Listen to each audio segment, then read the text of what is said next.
तो हेलो दोस्तों, एक बार फिर से बहुत बहुत स्वागत है हमारे यूट्यूब चैनल RK ITI में। तो दोस्तों, आज हम इस वीडियो में देखने वाले हैं थ्री फेज इंडक्शन मोटर के बारे में।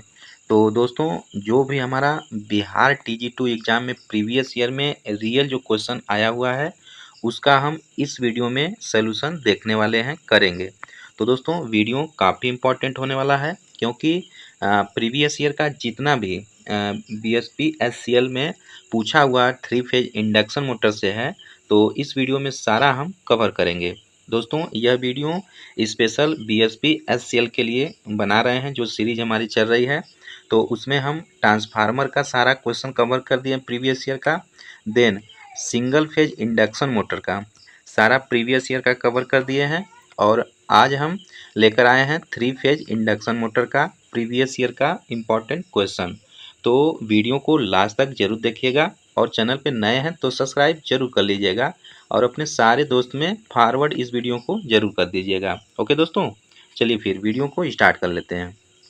देखिए, इसमें क्वेश्चन पहला है, एक three phase 8 volt induction motor को 400 वोल्ट 50 हर्ट्ज से आपूर्ति की जाती है। यदि स्लिप 4% तो रोटर की गति क्या होगी। दोस्तों, एन आर का मान पूछ रहा है, रोटर की गति क्या होगी। ओके, तो जो जो दिया है पहले उसको हम लिख लेते हैं। तो सबसे पहले दिया है पी का मान, यानी पी मतलब पोल।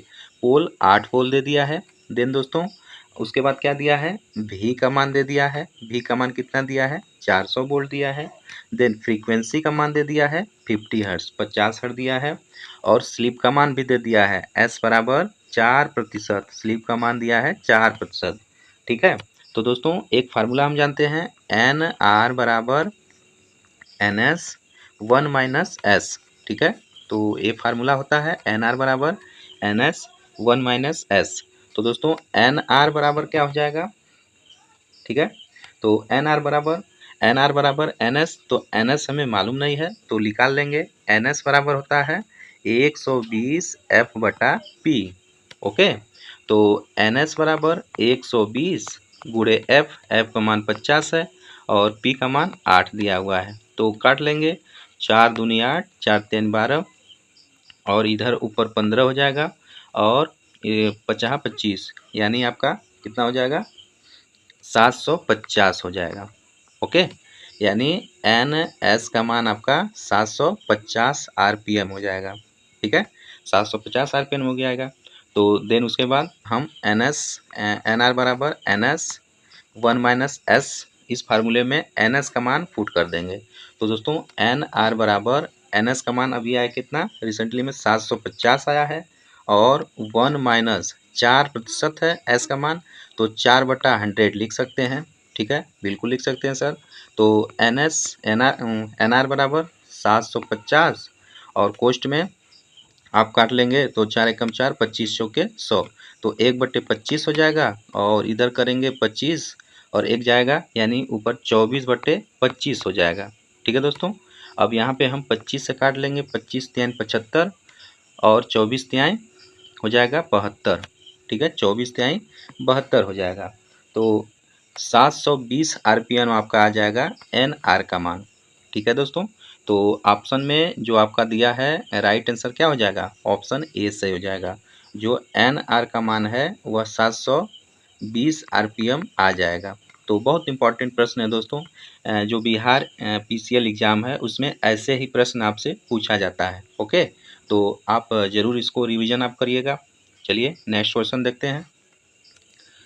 तो क्वेश्चन बोल रहा है दोस्तों, which among the following is the major part of three phase squirrel cage induction motor, यानी three phase squirrel cage induction motor का प्रमुख भाग इनमें से कौन है। ओके, नीचे ऑप्शन दिए गए हैं, कौन है। पहला दिया option both stator and rotor, दूसरा स्टेटर ओनली, कम्यूटेटर ओनली, या रोटर ओनली। तो दोस्तों, जो स्क्वायरल केज इंडक्शन मोटर होता है, इसमें बेसिकली दो पार्ट होता है। कौन कौन, एक स्टेटर होता है और एक रोटर होता है। ठीक है, जो स्क्वायरल केज मोटर होती है उसमें स्टेटर और रोटर दोनों पार्ट होता है। तो इसका जो राइट आंसर हो जाएगा दोस्तों, ऑप्शन ए सही हो जाएगा। तो बताना चाहेंगे, जो थ्री फेज इंडक्शन मोटर होती है दोस्तों, तो यह सेल्फ स्टार्टिंग होती है। ठीक है। और आपका जो स्क्वायरल केज इंडक्शन मोटर होता है तो इसमें कोई स्लिप नहीं होती है, ठीक है, ये भी आप याद रखेंगे। स्लिप का मान 0 होता है, ब्रश का मान भी 0 होता है, ठीक है। और दोस्तों एक बात और, जो 3 फेज स्क्वायरल केज मोटर होती है इसमें हम केवल स्टेटर, जो स्टेटर होता है उसी में वाइंडिंग करते हैं, रोटर में कोई वाइंडिंग नहीं होती है, ओके, याद रखेंगे। और इसका जो रोटर होता है कुछ स्क्रू होता है, कुछ स्क्रू का मतलब कुछ टेढ़ा होता है, ठीक है, याद रखेंगे। तो दोस्तों इसका जो राइट आंसर हो जाएगा इस प्रश्न का ऑप्शन ए सही हो जाएगा, ठीक है। नेक्स्ट क्वेश्चन देखते हैं। क्वेश्चन बोल रहा है दोस्तों, इंडक्शन मोटर की परिचालन गति क्या होती है, यानी the operation speed of induction motor. Option पहला है increase with increase of load, दूसरा decrease too much with increase of load, तीसरा remain constant with the increase of load, चौथा है decrease slightly with the increase of load, ठीक है। तो दोस्तों इसका जो राइट आंसर हो जाएगा क्या हो जाएगा, ऑप्शन डी सही हो जाएगा। जो दोस्तों इंडक्शन मोटर का जो परिचालन होता है यानी संचालन होता है तो क्या होता है, लोड की वृद्धि के साथ थोड़ी सी कम हो जाती है। देखिए यहाँ पे जो डायग्राम इस तरह आप समझ सकते हैं, यहाँ पे एन हो जाएगा और यहाँ पे आई हो जाएगा, ठीक है। तो यहाँ आपका ये क्या है, ये नो लोड है और यहाँ थोड़ा सा हल्का सा नीचे है आपका लोड है। तो जब क्या होता है, इंडक्शन मोटर में जब लोड में वृद्धि करते हैं तो गति क्या करता है, थोड़ा सा कम हो जाता है, ठीक है। और एक बात और याद रखेंगे, लोड बढ़ने से धारा का मान भी बढ़ता है, जैसे टी जो होता है, लोड जो होता है समानुपाती आई के होता है, ठीक है। जब हम लोड बढ़ाते हैं तो धारा का मान भी बढ़ जाता है, याद रखेंगे। तो दोस्तों इसका जो राइट आंसर हो जाएगा ऑप्शन डी सही हो जाएगा। चलिए अगला प्रश्न देख लेते हैं। क्वेश्चन है थ्री फेज इंडक्शन मोटर में वृत्त आरेख, मतलब वृत्त आरेख में वृत्त का व्यास क्या दर्शाता है।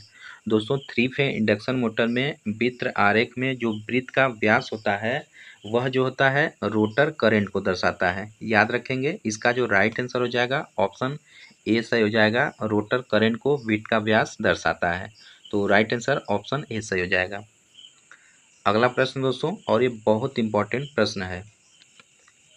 क्वेश्चन बोल रहा है एक दी 6 पोल इंडक्शन मोटर के स्टेटर की आवृत्ति 50 हर्ट्ज है और रोटर की आवृत्ति 2 हर्ट्ज है, तो स्लिप की प्रतिशतता क्या होगी। तो दोस्तों स्लिप की प्रतिशतता ज्ञात करना है तो सबसे पहले रोटर की फ्रीक्वेंसी निकालेंगे, जो एफ आर बराबर है क्या, एफ आर दिया है 2 दिया है और एफ एस भी दिया है 50 दिया है, ठीक है। तो रोटर की फ्रीक्वेंसी एफ आर बराबर क्या होता है, एस इंटू एफ होता है, यानी सप्लाई फ्रीक्वेंसी, ठीक है दोस्तों। या एस बराबर हम क्या लिख सकते हैं, एफ आर बटे एफ भी लिख सकते हैं, ठीक है, कोई डाउट नहीं है। तो देखिए एफ आर का मान दिया है कितना, 2 हर्ट्स दिया है तो 2 हर्ट्स लिख लेंगे। देन एस सप्लाई फ्रीक्वेंसी का मान कितना है, 50 हर्ट्स है तो 50 हर्ट्स लिख लेंगे, काट लेंगे 1/25 आ जाएगा। जब दोस्तों मल्टीप्लाई करें भाग करेंगे 1 में 25 से तो आपका एस का मान कितना आ जाएगा, 0.04 आ जाएगा।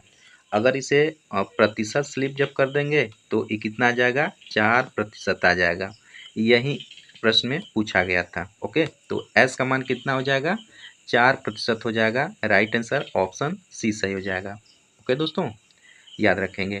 अगला प्रश्न है, क्वेश्चन बोल रहा है घूमता हुआ एक 2 kilowatt 230 volt 50 hertz induction motor में 0.7 लैगिंग पावर फैक्टर और 60% की दक्षता है, तो मोटर द्वारा लिया गया करेंट कितना होगा। यहाँ पे करंट का मान पूछ रहा है।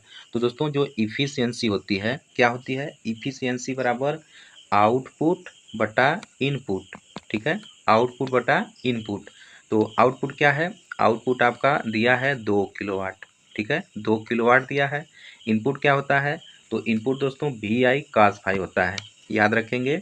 इफिशियंसी बराबर आउटपुट बटे इनपुट, तो इनपुट बराबर क्या होता है, वी आई कास फाई होता है। तो यहाँ से क्या करेंगे, आपका नीटा बराबर इफिशियंसी बराबर 2 किलोवाट बटे वी आई कॉस फाई हो जाएगा।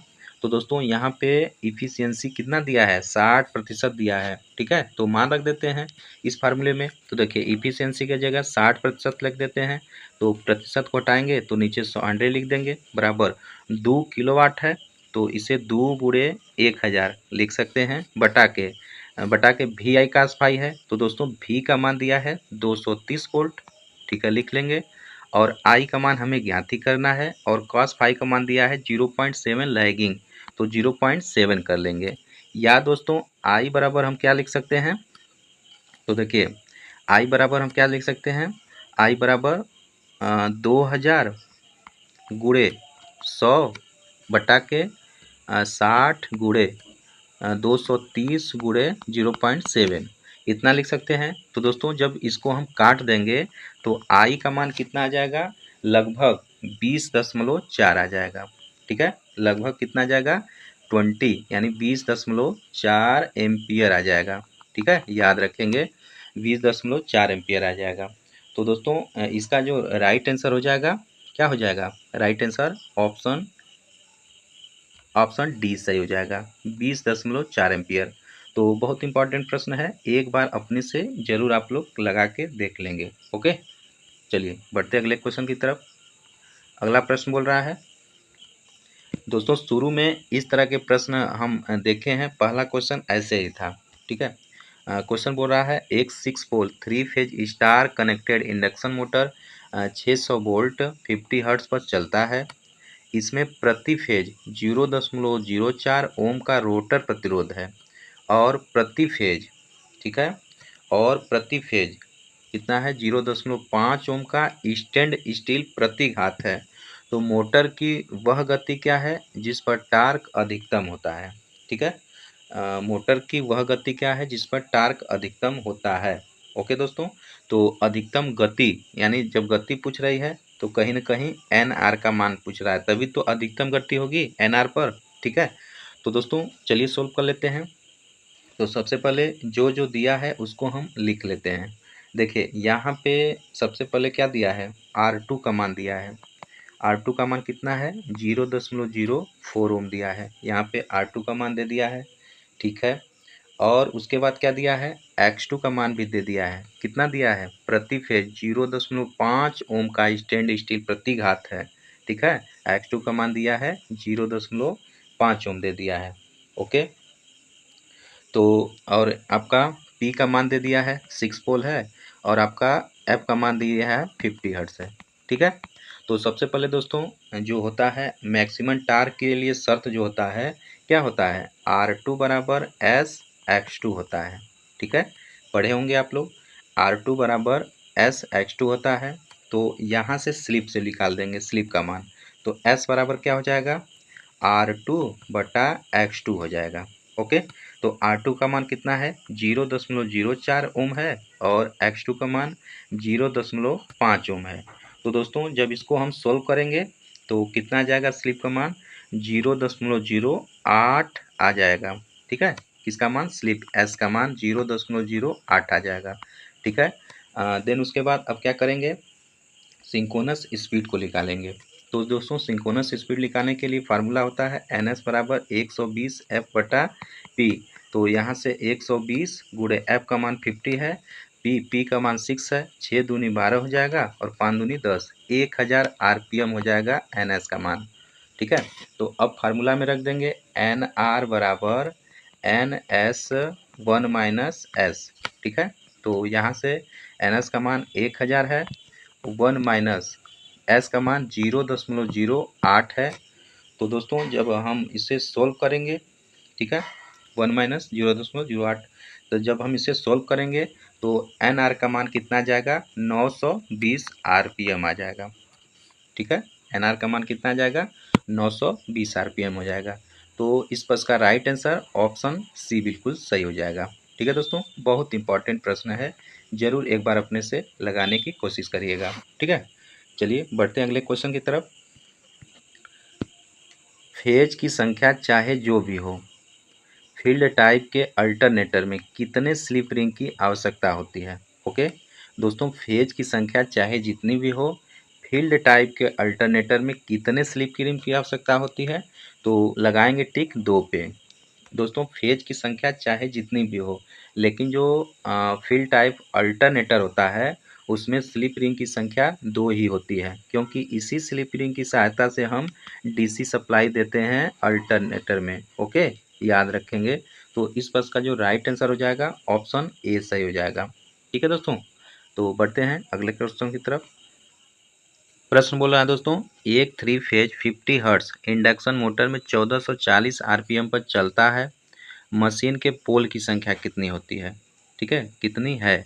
तो दोस्तों यहाँ पे इंडक्शन मोटर 1440 आरपीएम पे चल रहा है। जब चल रहा है तो एन आर का मान दे दिया है 1440 आरपीएम दे दिया है। ओके दोस्तों, 1440 आरपीएम दे दिया है। ठीक है, देखिए यहाँ पे 1440 आरपीएम दे दिया है, तो कहीं ना कहीं दोस्तों एनएस का मान 1440 से ज़्यादा ही होगा। ठीक है, तो 1440 से ज़्यादा होगा तो कितना मान लेते हैं?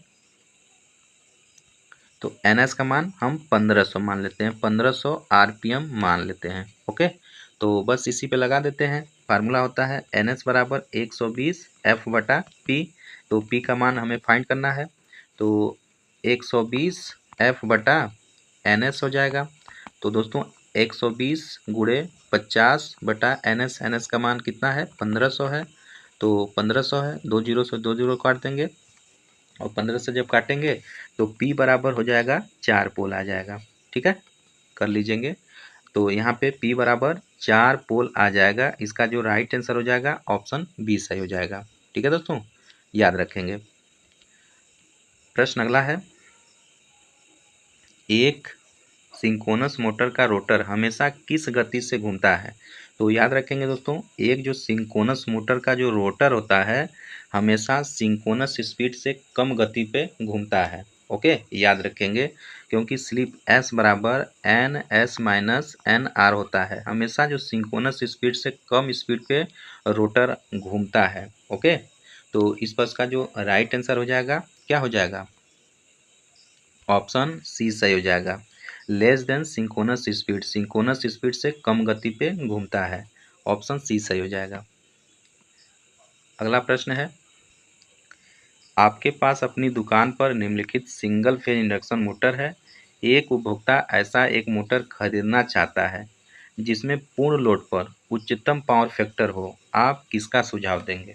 ओके, तो किसका सुझाव देंगे दोस्तों? सिंगल फेज मोटर अगर है तो हम किसका सुझाव देंगे? Capacitor start capacitor run motor का सुझाव देंगे। ठीक है, जो पूर्ण लोड पर उच्चतम पावर फैक्टर पे हो। ओके, तो इसका जो राइट आंसर हो जाएगा ऑप्शन सी सही हो जाएगा। दोस्तों सिंगल फेज मोटर अगर आप नहीं देखे हैं तो हमारे वीडियो सेक्शन में जाके सिंगल फेज मोटर से करीब 4 वीडियो बनाए हैं प्रीवियस ईयर का इंपॉर्टेंट क्वेश्चन सीरीज, तो आप लोग जरूर देख लीजिएगा।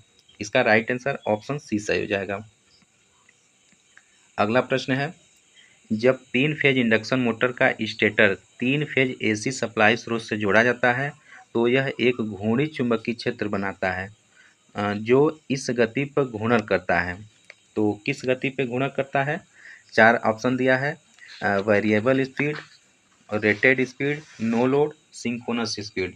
ठीक है, तो दोस्तों यह हमेशा किस पे रोटेट करता है? याद रखेंगे, इसका राइट आंसर ऑप्शन डी हो जाएगा, यह सिंक्रोनस स्पीड पे रन करेगा। ठीक है, ऑप्शन डी सही हो जाएगा। अगला प्रश्न है, रोटर रियोस्टेट स्पीड कंट्रोल विधि किसमें प्रयुक्त की जाती है? तो दोस्तों जो रोटर रियोस्टेट स्पीड कंट्रोल विधि है यह किसमें प्रयोग की जाती है? याद रखेंगे, स्लिप रिंग इंडक्शन मोटर में प्रयोग की जाती है। इसका जो राइट आंसर हो जाएगा ऑप्शन ए सही हो जाएगा। अगला प्रश्न है, उपयुक्त वाह प्रतिरोध जोड़कर कम इनर्शन करंट के साथ उच्च स्टार्टिंग टार्क के लिए निम्नलिखित में से कौन सा सबसे उपयुक्त है? तो कौन सा है? स्क्वायरल केज है, शेडेड है, स्पिरिट है, वाउंड है। तो दोस्तों इसका राइट आंसर ऑप्शन डी हो जाएगा, वाउंड रोटर इंडक्शन मोटर हो जाएगा। ठीक है, स्टार्टिंग टार्क एक्स्ट्रा रेजिस्टेंस जोड़ के बढ़ाते हैं, तो इसका राइट आंसर ऑप्शन डी सही हो जाएगा। अगला प्रश्न है, एक 3 फेज इंडक्शन मोटर में 3 फेज वाइंडिंग स्लॉट में इस प्रकार व्यवस्थित की जाती है कि 3 फेज एसी आपूर्ति दिए जाने के बाद यह मैग्नेटिक फील्ड उत्पन्न करती है, फोर्स उत्पन्न करती है, ईडी करंट या फ्रीक्वेंसी उत्पन्न करती है। तो दोस्तों इसका राइट आंसर ऑप्शन ए हो जाएगा। यह मैग्नेटिक फील्ड चुंबकीय क्षेत्र उत्पन्न करती है। ओके, ऑप्शन ए सही हो जाएगा। अगला प्रश्न है, निम्नलिखित कथनों में से कौन सा सही है? कथन पहला है, स्लिप रिंग इंडक्शन मोटर ऐसे एप्लीकेशन में प्रयोग होती है जहां प्रारंभिक बलागुण अधिक या गति में कम वेरिएशन की आवश्यकता होती है। ठीक है। कथन दूसरा बोल रहा है, यूनिवर्सल मोटर आमतौर पर क्रेन, क्रशर, बाल और सैग मिल में प्रयोग होता है। ठीक है दोस्तों, तो इसका जो राइट आंसर हो जाएगा, चार ऑप्शन दिया है, मतलब इसमें पहला दिया है केवल दूसरा सही है, दूसरा एक और दो दोनों सही है, तीसरा कथन एक और दो दोनों गलत है, और चौथा है only statement is true, one is true. तो दोस्तों इसका राइट आंसर ऑप्शन डी सही हो जाएगा, मतलब केवल एक सही कथन है। पहला जो कथन है इसमें सही है। पहला कथन क्या है? स्लिप रिंग इंडक्शन मोटर ऐसे एप्लीकेशन में प्रयोग होती है जहां प्रारंभिक बलागुण अधिक या गति में वेरिएशन की आवश्यकता होती है। ठीक है, तो ऐसे भी बिहार TG2 एग्जाम में प्रश्न पूछे जाते हैं। ठीक है, कंसेप्ट आपका क्लियर रहना चाहिए। तो इसका राइट आंसर ऑप्शन डी सही हो जाएगा। अगला प्रश्न है और बहुत इजी प्रश्न है दोस्तों। दो पोल तीन फेज इंडक्शन मोटर में तीन फेज वाइंडिंग एक दूसरे के साथ कितने डिग्री पे होती है? तो याद रखेंगे, इंपॉर्टेंट प्रश्न है, 120 डिग्री पे। बहुत इजी प्रश्न है लेकिन बहुत सारे एग्जाम में यह पूछ चुका है। तो एक दूसरे पे 120 डिग्री पे रहती है। ओके, अगर टू फेज रहेगा तो 90 डिग्री पे रहती है। ठीक है, तो इसका राइट आंसर ऑप्शन बी सही हो जाएगा। अगला प्रश्न है दोस्तों, स्टार डेल्टा स्टार्टर विधि में प्रत्येक फेज वाइंडिंग में वोल्टेज किसके बराबर होता है? तो स्टार डेल्टा स्टार्टर विधि में प्रत्येक फेज वाइंडिंग में वोल्टेज जो होता है किसके बराबर होता है? तो दोस्तों जो वोल्टेज होता है VL/√3 के बराबर होता है, याद रखेंगे। तो इसका जो राइट आंसर हो जाएगा ऑप्शन बी सही हो जाएगा, बी सही हो जाएगा। जो फेज वोल्टेज VPH बराबर होता है VL/√3 होता है। ठीक है, सॉरी, VL बराबर लाइन वोल्टेज बराबर क्या होता है? √3 VPH होता है, या VPH फेज बराबर हो जाएगा VL/√3। ठीक है, तो यही होता है VL/√3। Right answer option B सही हो जाएगा। अगला प्रश्न है, एक इंडक्शन मोटर में क्रॉस आउटपुट पावर कितनी होती है? तो दोस्तों एक इंडक्शन मोटर में जो ग्रास आउटपुट होती है तो क्या होती है? 1 - S times the rotor power, यानी रोटर पावर की 1 - S गुना होती है। याद रखेंगे, जो इंडक्शन मोटर में ग्रास आउटपुट पावर होती है 1 - slip times of rotor power की होती है। तो इसका राइट आंसर ऑप्शन ए सही हो जाएगा। अगला प्रश्न है दोस्तों, उपयुक्त वाह पर प्रतिरोध जोड़कर कम इमर्शन करंट के साथ उच्च स्टार्टिंग टार्क के लिए निम्नलिखित में से कौन से मोटर सबसे उपयुक्त होती है? तो इसको हम करा चुके हैं डिस्कशन। वाउंड रोटर होती है, वाउंड रोटर इंडक्शन मोटर प्रयोग में ली जाती है। ठीक है, अगला प्रश्न है, तीन फेज इंडक्शन मोटर के बारे में निम्नलिखित में से कौन सा कथन सही है? तो कौन सा कथन सही है दोस्तों? ऑप्शन पहला दिया है, इसकी रखरखाव लागत बहुत अधिक होती है। ठीक है, दूसरा, इसे स्टार्ट करना आसान है क्योंकि इसमें एक सेल्फ स्टार्टिंग टार्क होता है। ठीक है, तीसरा, यह हल्के से लोड होने पर बहुत उच्च लैगिंग पावर फैक्टर पर बनता है। चौथा है, लोड में वृद्धि के साथ इसकी गति बढ़ती है। तो दोस्तों इसका जो राइट आंसर हो जाएगा ऑप्शन बी सही हो जाएगा। इससे स्टार्ट करना आसान होता है क्योंकि इसमें एक सेल्फ स्टार्टिंग टार्क प्रोड्यूस होता है, उत्पन्न होता है। थ्री पे इंडक्शन मोटर सेल्फ स्टार्टिंग होती है। तो इसका राइट आंसर ऑप्शन बी सही हो जाएगा। ओके दोस्तों, अगला प्रश्न देख लेते हैं। जब वाउंड रोटर इंडक्शन मोटर की गति रोटर सर्किट में वोल्टेज इंजेक्ट करके नियंत्रित की जाती है तो इस इंजेक्ट किए गए वोल्टेज की आवृत्ति किसके समान होती है? ठीक है, तो पहला दिया है मेन लाइन आवृत्ति के, दूसरा है स्लीप फ्रीक्वेंसी के, तीसरा है frequency corresponding to the require speed, या चौथा frequency corresponding to rotor speed. तो दोस्तों इसका जो राइट आंसर हो जाएगा ऑप्शन बी हो जाएगा। जब वाउंड रोटर इंडक्शन मोटर की गति रोटर इस सर्किट में वोल्टेज इंजेक्ट करके नियंत्रित की जाती है, तो इंजेक्ट किए गए वोल्टेज की आवृत्ति जो है स्लीप आवृत्ति यानी स्लीप फ्रीक्वेंसी के समान होती है। तो इसका राइट आंसर ऑप्शन बी सही हो जाएगा। अगला प्रश्न है दोस्तों, एक 3 फेज इंडक्शन मोटर सीधे स्विचिंग द्वारा स्टार्ट किए जाने पर मेन से 100 एम्पियर का इलेक्ट्रिकल करंट खींचता है। यदि स्टार्टिंग के लिए 60% टैपिंग वाला एक ऑटो ट्रांसफार्मर प्रयोग किया जाता है तो मेंस से लिया गया इलेक्ट्रिकल करंट कितना होगा। ठीक है, तो दोस्तों ऑटो ट्रांसफार्मर द्वारा ली गई जो धारा होती है कितनी होती है, K² इंटू डायरेक्ट ऑनलाइन द्वारा ली गई धारा, यानी DOL डायरेक्ट ऑनलाइन द्वारा ली गई धारा। ठीक है, तो देखिए K², यहाँ पे K² का मान कितना है, 60% टैपिंग वाला एक ऑटो ट्रांसफार्मर है स्टार्टिंग के लिए, तो कितना हो जाएगा 0.6 हो जाएगा। 0.6 का स्क्वायर इंटू 100 हो जाएगा डायरेक्ट ऑनलाइन द्वारा, तो 100 दिया गया है, तो क्या हो जाएगा 0.6 का स्क्वायर इंटू 100। तो जब इसे हम सोल्व करेंगे तो कितना आ जाएगा 36 एम्पियर आ जाएगा। ओके, तो इसका जो राइट आंसर हो जाएगा ऑप्शन बी सही हो जाएगा। ठीक है, 36 एम्पियर। ठीक है दोस्तों, तो आज के वीडियो में बस इतना तक। आगे जितना भी प्रीवियस ईयर का क्वेश्चन बचा है इसके नेक्स्ट प्रैक्टिस सेट में हम करवा देंगे। ठीक है, तो दोस्तों इसका 4 से 5 प्रैक्टिस सेट आएगा जो कि प्रीवियस ईयर का जो बहुत ही मॉडरेट टू हाई क्वेश्चन है उसको लेकर आएंगे। ओके, तो वीडियो को ज़्यादा शेयर करिएगा और चैनल पे नए हैं तो सब्सक्राइब जरूर कर लीजिएगा। दोस्तों कमेंट बॉक्स में हमें बताइएगा कि वीडियो आपको कैसा लगा। ठीक है, तो मिलते हैं नेक्स्ट वीडियो में, तब तक के लिए नमस्कार।